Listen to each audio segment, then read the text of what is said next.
Thank you for joining me this morning. And we've been talking about the differences between the rapture and the second coming. And there are quite a few obvious differences when you study this out.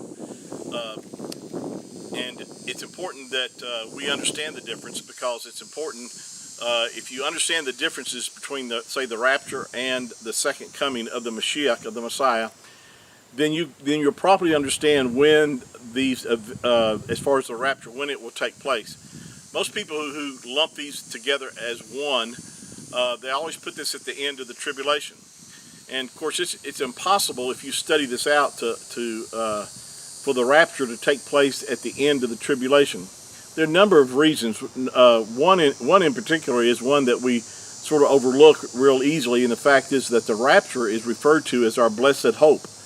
The Apostle Paul referred to this in Titus chapter 2, verse 11, that we are looking for that blessed hope, the coming of Yahushua HaMashiach. Now, the actual second coming of Yahushua is coming at the end, of course, of the tribulation, and it's to put an end to the enemies that are coming against Israel or Yasharel, and it's also for the purpose of removing the sinners off the earth. If you understand the end time parables about the wheat and the tares will be removed off the earth. Of course, they're symbolic of sinners on the earth, and the wheat will be allowed to enter the millennial reign of the Messiah. But the difference is that these people that are alive at the time of the tribulation are not resurrected. They are allowed to enter the millennial reign of the Messiah in their natural physical bodies.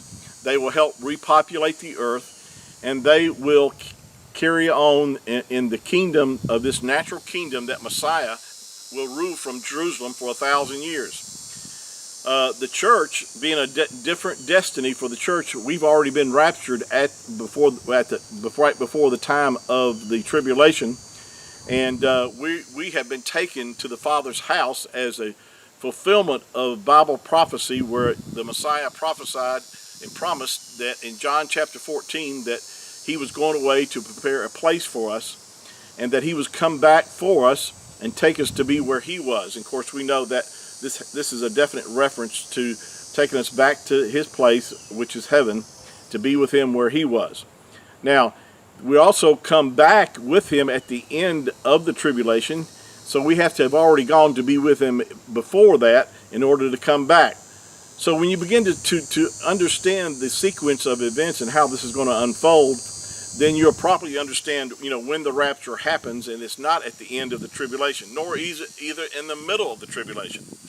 And there's so many reasons for this, but again, I'll mention another one. Is the fact is that the church has not been appointed to wrath. That's mentioned a number of times, and that's not just the wrath of eternal judgment or punishment, but that's specifically talking about the day of Yahuwah, a time frame that is going to come upon this earth where the Creator is going to judge the earth for their rejection of the Messiah, and they will have to face 21 judgments. Starting, if you read in Revelation chapter 6, where these judgments begin to be unleashed, you'll find that there's 21 judgments that are coming upon the earth, and over half the population of the earth will perish during the time frame.